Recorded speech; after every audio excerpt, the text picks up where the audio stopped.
Alright, so this is the No Kuni II review. And we'll be going over the typical format that I use for my reviews. I'll be going over the good, the bad, the ugly, and I'll tell you my thoughts on the film. I mean, on the game. Um, uh, Forgive me, I said film because I use the same format for my film reviews as well. So without much ado, let's get to it after the cut. Okay then, so let's get to the good first. The game is very well made. Level 5 has once again created a well-crafted RPG.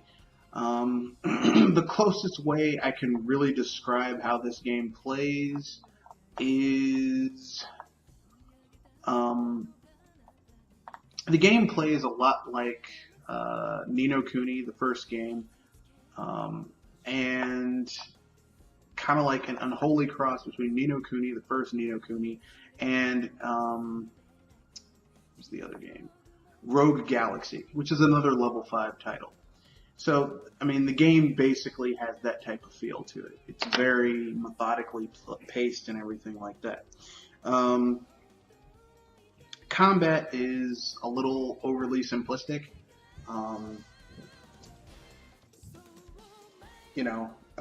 Because this game is meant to kind of be a gateway game for RPGers.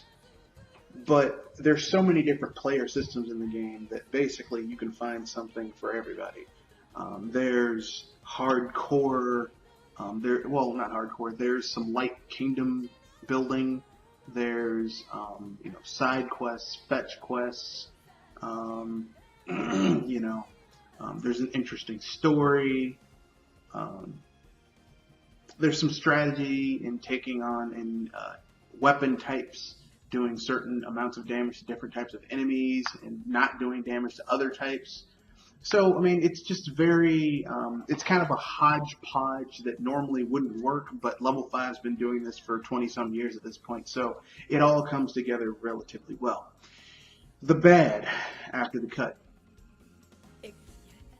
So now we get to the bad, and the bad is that the game is a little too easy.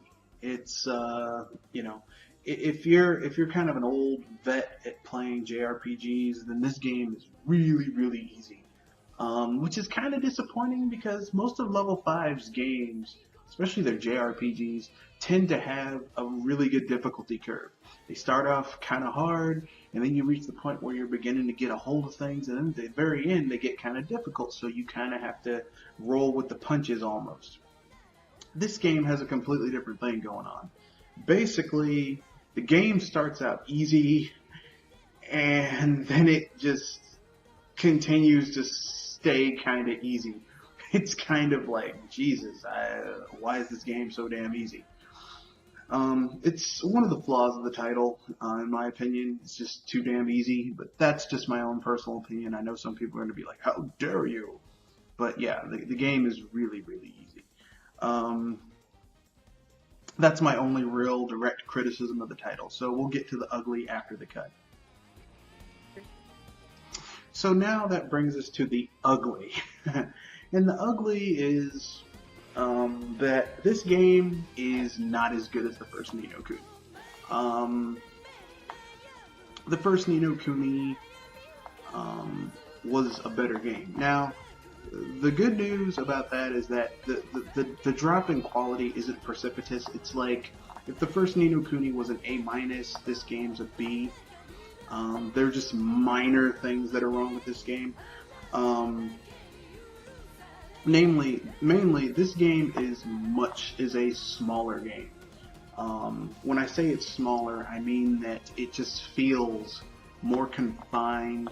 The first Ni no Kuni had like 7, 8 different places that you could visit, and all of whom had, pretty in-depth side quests and stuff with it. This game only has like 5 places you can visit, plus Evermore, but Evermore isn't really a place you can visit. It's your kingdom. And it just feels kind of, not as expansive as the previous game. the Higgledies, which take the place of the monsters and fairies you could unlock in the first game and recruit for your team. Higgledies are cool, but they're not nearly as interesting or as fascinating as the monsters that you could basically find and upgrade and equip. And I mean, it was a much more in-depth and enjoyable system. Also, you know, the Higgledies aren't nearly as useful or as interesting as the fairies were in the first game.